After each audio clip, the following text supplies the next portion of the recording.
नमस्कार दोस्तों, मैं प्रेम सिंह महाबली हरियाणा ट्रेंड पलवल चैनल में आपका स्वागत है। दोस्तों, आज की घटना हरियाणा के नूंह जिले से तावड़ू क्षेत्र की है। दोस्तों, यहां पर जो तावड़ू क्षेत्र के डीएसपी होते हैं, डीएसपी साहब सुरेंद्र सिंह बिश्नोई को खनन माफियाओं ने उनके ऊपर डंपर चढ़ाकर उनको जान से मार दिया। सुरेंद्र सिंह बिश्नोई हिसार के रहने वाले थे और उसके पश्चात जो डंपर चालक होता है वह डंपर को लेकर वहां से फरार हो जाता है, लेकिन पुलिस के द्वारा उस घटना के कुछ समय बाद डंपर चालक को गिरफ्तार कर लिया जाता है। दोस्तों, इस घटना की पूरी जानकारी के लिए आप हमारे वीडियो में अंत तक बने रहें। नमस्कार दोस्तों, मैं प्रेम सिंह महाबली हरियाणा ट्रेंड पलवल चैनल में आपका स्वागत है। दोस्तों, यह जो आज की घटना है यह हरियाणा के नूंह जिले से है।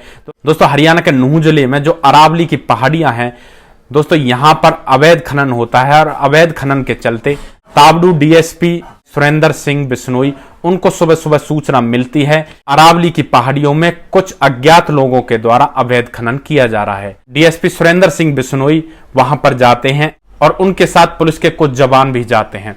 डीएसपी सुरेंद्र सिंह बिश्नोई के नेतृत्व में एसएचओ थाना सदर तावड़ू संजय कुमार जो उनके अंगरक्षक थे, उमेश कुमार और गाड़ी चालक वे मौजूद होते हैं। डीएसपी साहब इन चारों के साथ वहां पर अवैध खनन रोकने के लिए सरकारी गाड़ी से चले जाते हैं। जैसे ही वो वहां पर पहुंचते हैं, वो देखते हैं कि एक डंपर में अवैध खनन के द्वारा एक डंपर को पत्थरों से भरा जा रहा था।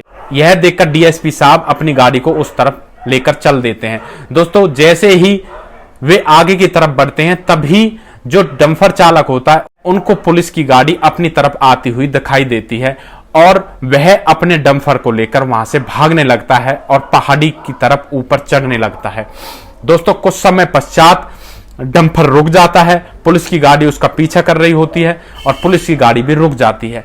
तभी जो डीएसपी साहब सुरेंद्र सिंह बिश्नोई होते हैं वे अपनी गाड़ी से नीचे उतरते हैं और डंपर की तरफ चलते हैं दोस्तों, और उनसे कहते हैं कि डंपर को नीचे लेकर चलो। अभी जो डंपर चालक होता है वह एक देसी कट्टा निकालता है और उनसे कहता है कि या तो पीछे हट जाओ, हमारा पीछा मत करो, नहीं तो मैं गोली चला दूंगा। दोस्तों, ऐसा सुनकर पुलिस थोड़ा साइड हो जाती है। उस डंपर चालक के साथ 3-4 लोग और मौजूद थे, उस डंपर के अंदर बैठे हुए थे। तभी उनमें से एक कहता है कि अगर पुलिस ने हमें पकड़ लिया तो हमारा मोटा चालान कटेगा और हमारी गाड़ी भी जब्त हो सकती है। और दूसरा कहता है कि इस पुलिस को आज हमें सबक सिखाना है ताकि यह ऐसे इस तरह से रेड ना मार सके। इसके चलते जो डंपर चालक होता है वह डंपर स्टार्ट करता है और एकदम तेजी के साथ पुलिस वालों के सामने वह डंपर चला देता है।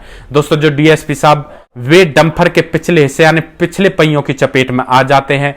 अन्य जवान होते हैं वे बड़ी मुश्किल से इधर उधर छलांग लगाकर अपनी जान बचाते हैं। जान बचाने की कोशिश तो डीएसपी साहब ने भी की थी, लेकिन वे डंपर के पिछले पहियों की चपेट में आ गए थे और जिसके कारण उनकी मौके पर ही मौत हो जाती है। दोस्तों, इसके पश्चात जब डीएसपी साहब की मौत हो जाती है तो इसकी सूचना उच्च अधिकारियों को दी जाती है और मौके पर ही जो आईजी साहब होते हैं और जो एसपी साहब होते हैं वो पहुंच जाते हैं और डीएसपी सुरेंद्र सिंह बिश्नोई की लाश को अपने कब्जे में लेते हैं और उसे पोस्टमार्टम के लिए भेज देते हैं। दोस्तों, इसके पश्चात पुलिस इस मामले की सख्ती से जांच करती है और सख्ती से जांच करने पर जो डंपर चालक होता है उसको कुछ ही देर में गिरफ्तार कर लिया जाता है। आप हमारी स्क्रीन पर डंपर चालक का फोटो देख सकते हैं। इन्होंने ही डंपर को डीएसपी साहब के ऊपर चढ़ाया था और उनकी मौके पर भी मौत हो गई थी। दोस्तों, उसके पश्चात पुलिस ने डंपर को भी पकड़ लिया और उसे जब्त कर दिया। आप हमारी स्क्रीन पर उस डंपर की फोटो देख सकती हैं जिसकी नंबर प्लेट भी नहीं थी। पिछली नंबर प्लेट तो गायब थी और जो अगली नंबर प्लेट थी उस पर केवल आधे ही नंबर लिखे हुए थे। दोस्तों, जो डंपर चालक है उसका नाम नित्तर बताया जा रहा है और आप उस डंपर चालक को हमारी स्क्रीन पर देख सकते हैं। दोस्तों, जब डंपर चालक डंपर को डीएसपी साहब के ऊपर चढ़ाता है तो वहां से भागने लगता है, तो वह अपने डंपर को वहीं पर खाली कर देता है ताकि पुलिस उनका पीछा ना कर सके और वे पुलिस की पहुंच से काफी दूर निकल जाएं। लेकिन पुलिस बड़ी सूझबूझ के साथ उस डंपर चालक को गिरफ्तार कर लेती है। जो डंपर चालक था वे पुलिस के एनकाउंटर में पकड़ा गया था। पुलिस और खनन माफियाओं के बीच गोलीबारी हुई और उस गोलीबारी में जो डंपर चालक था उसके पैर में गोली लगी और इसी कारण पुलिस उसे पकड़ सकी है। अब दोस्तों, पुलिस इस मामले की और अधिक बारीकी से छानबीन में लगी है और जो खनन माफिया हैं उनको जो उनका मास्टरमाइंड है उनको पकड़ने का पूरा प्रयास कर रही है। जब स्थानीय लोगों से इस बारे में पूछा जाता है तो स्थानीय लोग बताते हैं कि पुलिस डंपर वगैरह को रास्ते में ही पकड़ लेती थी। आज यह पहली बार हुआ है कि पुलिस ने यहां अवैध खनन जहां पे हो रहा था, यहां पहाड़ों में आकर रेड मारी है। आज ही उन खनन माफियाओं ने इस घटना को अंजाम दे दिया। दोस्तों, सुप्रीम कोर्ट ने यहां अवैध खनन पर रोक लगा रखी थी, लेकिन रोक लगाने के बावजूद भी ये अवैध खनन माफिया यहां से अवैध खनन कर रहे थे। इस घटना के ऊपर जो हरियाणा के डीजीपी हैं, उनका कहना है कि इस घटना से संबंधित जो भी लोग हैं उन्हें छोड़ा नहीं जाएगा। पुलिस इस मामले की जांच बड़ी सख्ती से कर रही है और जो जो इस घटना से संबंधित है उनको पुलिस हर हाल में अरेस्ट करेगी और इस अवैध खनन पर पूरी तरह रोक लगाएगी।